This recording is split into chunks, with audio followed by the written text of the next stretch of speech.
21년 최고점에 네. 세종에 내 집 마련을 했습니다. 네. 현재 4억 정도 마이너스인데 엄청 떨어졌죠, 세종은. 네. 이런 상태에서는 어떤 방향으로 다음 투자를 찾아야 할까요? 실거주시네요. 네. 그러니까 제가 최근에 세종이 엄청 떨어졌더라고요, 보니까. 아, 그렇습니까? 네. 근데 이제 세종도 사기 좋은데, 세종 한번 볼까? 네. 엄청 떨어졌죠? 왜 이래? 그게 이제 정부종합청사 이런 게 좀 약간 불투명해졌고, 아, 네. 그 다음에 예전만큼 이런 게 이제 뭐 그런 것도 있고, 근데 사기는 굉장히 좋잖아요. 되게 좋아요. 깨끗하고. 네. 그 다음에 이제 지금은 트렌드가 이제 서울 수도권이고, 근데 그런 이유가 아까 뭐 취득세라든가 양도세라든가 또 이런 부분 때문에 이제 했다고 말씀드렸잖아요. 그래서 네. 이제, 세종 같은 경우에는 제 생각은 그래요. 이게, 이렇게 떨어질 때 파는 게 맞냐. 저는 또 한편으로는 그래서 조금 워낙 또 살기 좋고 하니까. 근데 또 이제 요즘 트렌드도 무시 못 하는 거니까. 네. 그래서 요거 좀 어려운데 저는 요런 거 같은 경우에는 오히려 만약에 좀 여유 자금이 더 되시면 이제 떨어졌을 때 파는 것보다 팔고 어디를 가는 것보다 그냥 이제 여유가 되시면 한 채 더 사는 전략으로 수도권에 좀, 약간 분산 투자하는 전략으로. 그러니까 이제 세종은 좀 기다리시고 좀 그렇게 해야 되지 않을까 오히려.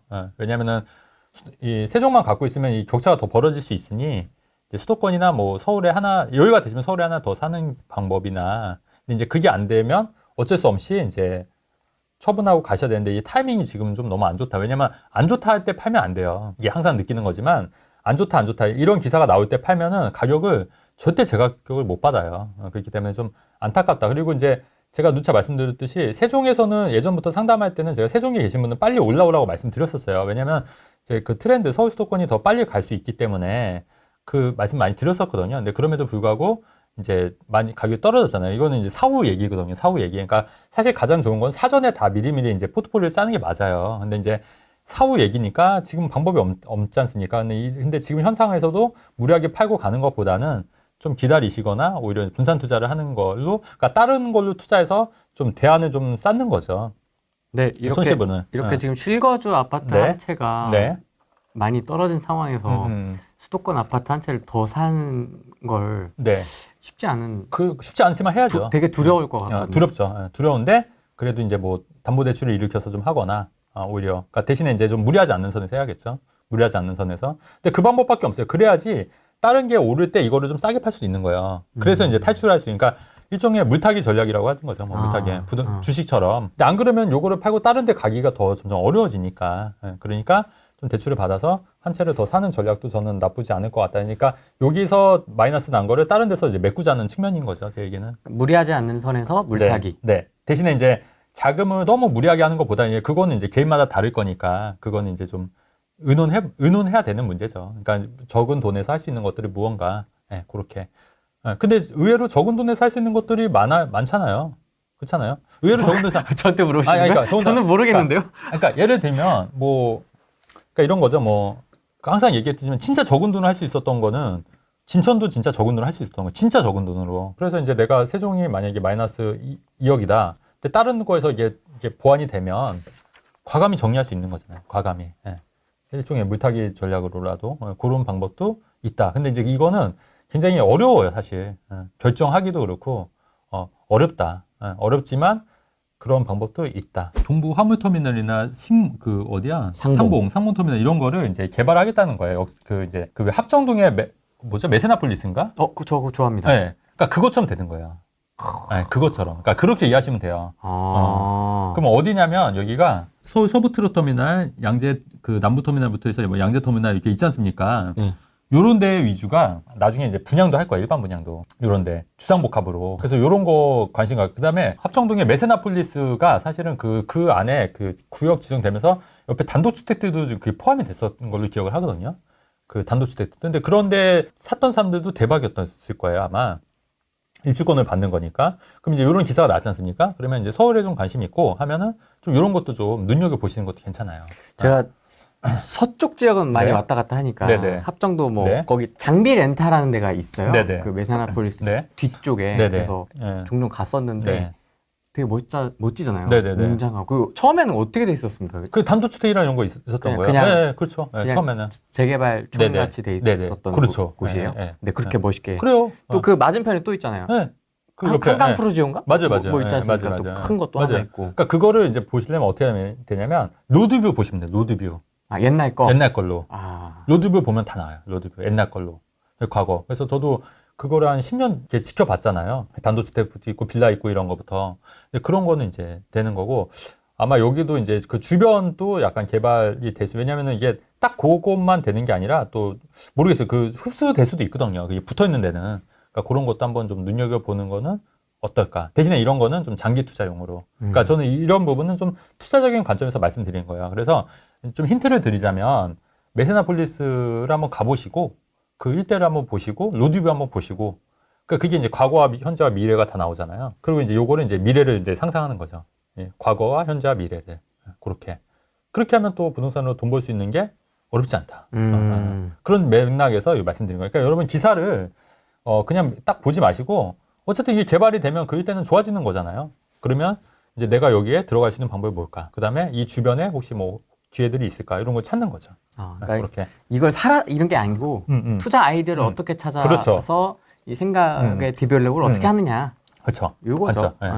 이런 거는 굉장히 또 필요한 얘기여서 그렇네요. 이런 것도 좀 관심 가져보면은 괜찮지 않을까 해서 갖고 왔습니다. 괜찮지 않을까? 네, 작년에 이제 오셨던 분인데 그때 수원에 이제 신축 아파트를 갖고 계셨는데 이분이 이제 요거를 너무 팔고 싶어 했던 거예요. 이제 올해 1월이었으니까. 근데 제가 볼 때는 좀 갖고 있어도 돈이 더 오를 것 같았거든요. 근데 이분이 이제 분양을 받아서 이제 4억대 분양을 받았으니까 그래도 한 6억대니까 한 2억 정도 오른 거예요. 근데 이제 수원 신축이요? 예, 한 채. 예. 그래서 이제 이제 요거를 팔고 싶어 했는데 이제 학군이나 이런 게 좀 없어서 좀 팔고 싶어 했는데 제가 볼 때는 좀 더 갖고 계셔라. 이렇게 말씀을 드리고 이제 그다음에 대출을 많이 받으니까 자금이 많이 없으니까 그러지 말고 하나 이제 분양권 하나 더 사라. 차라리 하나 더 사더라도 이제 3년 이내만 팔면 비과세 되니까 그렇게 해서 이제 하나에서 일시적 1세대 2주택 만들어서 좀 갖고 계신 게 낫지 않겠냐 이렇게 했는데 그래서 이제 이 추천 아파트를 이제 한번 보시라고 해서 이제 안내를 드렸어요. 근데 이제 와이프랑 이제 같이 간 거예요.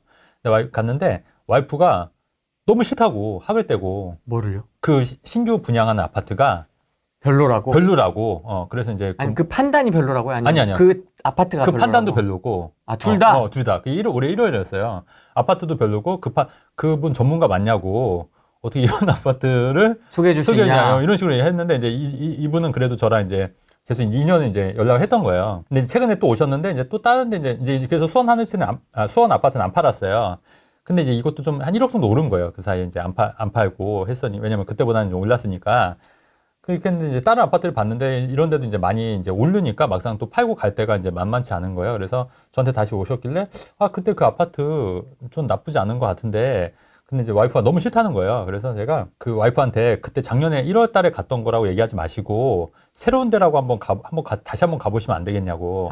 왜냐면 지금은 다 완공이 됐으니 또 생각이 달라질 수 있다고. 그렇게 해서 최근에 갔다 오신 거예요. 근데 같이 전화가 오셨는데 너무 좋아한다는 거예요. 너무 좋다고. 여기서 살고 싶다는 거예요.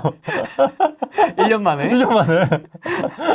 그래서 너무 웃겨가지고 저도 그래서 입주하는 걸로 했어요. 그래서 계약을 하고 해서 너무 좋다고 해서 입주하는 걸로 했고 네. 그 수원 이제 아파트는 이제 3년 이내 비과세로 정리하는 걸로 그렇게 해서 그러면 이제 대출도 없고 너무 좋아요. 대출도 없고 실제 입주하는 거. 왜냐면 여기가 대출을 많이 수원 아파트가 대출을 많이 받았기 때문에 팔아도 사실 마땅히 갈 데가 없었던 거예요. 사실은. 왜냐면 대출을 갚으면. 근데 또 대출을 안고 또 뭔가 사기에도 좀 애매했는데 그렇게 이제 갈아타고 좀 모으고 또 이제 3년 이내니까 이제 천천히 팔아도 되잖아요. 네, 그렇게 해서 이제 비과세 받고 또 이제 좀 여윳돈 해서 이제 또 불려 나가야죠. 어떻게 보면 실거주 갈아타기 전략으로. 그렇죠. 네, 그렇게 하나씩 올라가는 거죠. 그렇죠. 네, 그랬는데 와이프가 그래서 저 밥 사고 싶다고 최근에는 그분이, 갑자기 또? 네, 저는 이제 제 전문가 아닌 것 같다고 해놓고 이제 1년 만에 밥 사고 싶다고 바로 바뀐. 네, 너무 웃기잖아요. 근데 그게 듣는 순간 너무 웃기잖아요 또. 그래서 재밌었어요. 그래서 그리고 근데 그때 이제 상담이 이제 혼자 오셨고 이제 와이프는 이제 안 오셨는데 이제 아기 때문에 안 오셨던 거고 근데 이제 나중에 한번 같이 한번 오겠다고 그렇게 이제 마무리가 된 상황이었습니다. 좋은 결말이네요. 좋은 결말, 해피엔딩이죠. 해피엔딩. 근데 이제 그도 그럴 것이 작년만 그러니까 올해 1월만 하더라도 막 그 트럭 다니고 막 먼지 날리고 막 정신없고. 정신없고 막 흙 있고 막 그러면 좀 신난해요 사실. 맞아요. 네, 신난하고 하니까 이제 이해는 돼요. 네, 근데 이제 그게 이제 초보자들은 더 그럴 거예요. 근데 또 이제 뭐냐면 막상 다 지어진 걸 보면 또 이제 마음이 바뀌는 거예요. 이게 또 혹하는 거죠. 그 왜 검단도 아까 검단기가 나와서 굉장히 넓지 않습니까? 맞아요. 그래서 이게 좀 정비가 이제 되어 있는 곳도 네네. 있고 막 아직도 네네. 덤프트럭 다니고 있는 데도 그쵸. 있고 이렇게 좀 있잖아요. 그렇죠. 돌아다니다 보면 덤프트럭 다니는데 보면 막 먼지 막 다니고 맞아요. 막 시끄럽고 맞아요. 계속 네. 다니니까 덤프트럭이 맞아요. 막 아이 정신 사납다 막 맞아요. 이러는데 또 저쪽 정리된 쪽 가면 또 네. 인프라도 다 그럼요. 돼 있고 네. 이게 도로도 그럼요. 반듯반듯하게 잘 돼 네. 있고 그러니까 그 미래의 모습을 봐야 돼요. 사실은 투자를 하려면. 근데 이제 그게 이제 일반인들 못 보니까. 그러니까 자꾸 연습을 해야 된다는 거지. 연습을. 세입자가 거주 중인 집을 매도하는 노하우가 있을까요? 똘똘한 한 채로 뭉치려는데 노하우가 없는지 매도가 쉽지 않네요. 수도권 신축입니다. 그 세입자가 집을 안 보여주는 경우도 있고, 그다음에 이제 방법 없어요. 그냥 이사 비용을 좀 지원해주겠다. 그다음에 거래가 되면 너한테 좀 이사 비용 지원해줄 테니까 뭐 읍소 전략이죠. 뭐 읍소 전략. 그냥 가서 뭐 과일 같은 거 뭐 사갖고 와서 좀 부탁드린다. 아니면 좀 뭐 이모티콘인가 그런 거 선물 있잖아요. 기프티콘. 기프티콘. 이모티콘은 웃는 그쵸. 거잖아요. 그냥 그쵸. 빵긋 웃고 마는 그쵸. 거잖아요. 그럼 짜증 내겠다. 집주인이 빵긋 웃는 이모티콘 보내면 또 남자 집주인이면 또 오해한다 또. 요새 세상이 또 그래서 그렇지. 웃긴만 그렇지. 스쳐도 징역 2년이잖아요. 2년이 아니고 징역 2년이기 때문에 빵긋 이러면 또 오해합니다. 맞아요. 네. 그래서 이제 그 이사비용 지원해서 이렇게 돈이면 거의 다 안 되는 문제가 안 풀리는 문제가 없는 것 같아요. 그래서 이제 그렇게 해서 좋게 잘 얘기해서 하는 수밖에 없다. 그런 방법이 제일 나을 것 같고, 그다음에 여러 군데 내놓는 건 뭐 당연하고요. 왜냐면 한 군데만 내놓으면 이제 본인들이 이제 다 하려고 하는 경우도 있어서 이제 이렇게 많이 안 퍼지거든요. 그래서 여러 군데 내놓는 것도 방법이다. 팔 때는. 하시면 되죠. 근데 대신에 살 때는 한 군데만 해야 돼요. 살 때는. 왜냐면은 여러 군데 내놓으면 여기서 전화 받고 저기서 전화 받으면 집주인들이 안 팔거나 가격을 확 올려버리기 때문에, 그러니까 살 때는 조심스럽게 가야 돼요. 조심스럽게. 그다음에 팔 때는 많이 알려야 되는 거고. 이것도 뭐 일종의 팁이라면 팁입니다.